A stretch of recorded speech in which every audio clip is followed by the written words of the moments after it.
যারা ভোটার অধিকার নিশ্চিত করতে পারে নাই তাদের ভোটার নিশ্চিত করার জন্য জাতীয়তাবাদী স্বেচ্ছাসেবক দল সবসময় রাজপথে থেকে আন্দোলন সংগ্রাম চালিয়ে যাবে।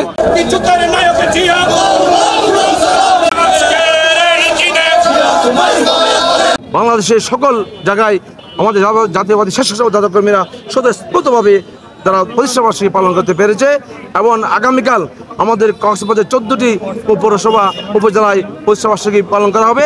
সেই প্রতিষ্ঠাবার্ষিকী পালনে আমাদের জেলার থেকে যুগ্ম আহ্বায়কেরা প্রতিটি উপজেলায় বসে থাকবেন, প্রতিটি পৌরসভা বসে থাকবেন। তাদের নেতৃত্বে আগামীকাল প্রতিটি পৌরসভা উপজেলায় প্রতিষ্ঠাবার্ষিকী পালন করা হবে। জাতীয়তাবাদী স্বেচ্ছাসেবক দল সবসময় আন্দোলন সংগ্রামে ছিল।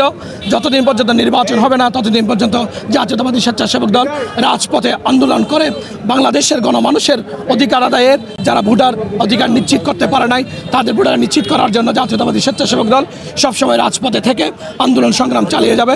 এক কথায় বিএনপিকে ভোট দিয়ে আগামী দিনে বাংলাদেশের হাল ধরার জন্য যেই সুযোগ দেবে তখনই আমরা এই আন্দোলন সংগ্রাম বাদ দিয়ে স্বেচ্ছাসেবক দল বাংলাদেশের মানুষের সেবায় নিয়োজিত হবে বলে আমি আশা ব্যক্ত করি।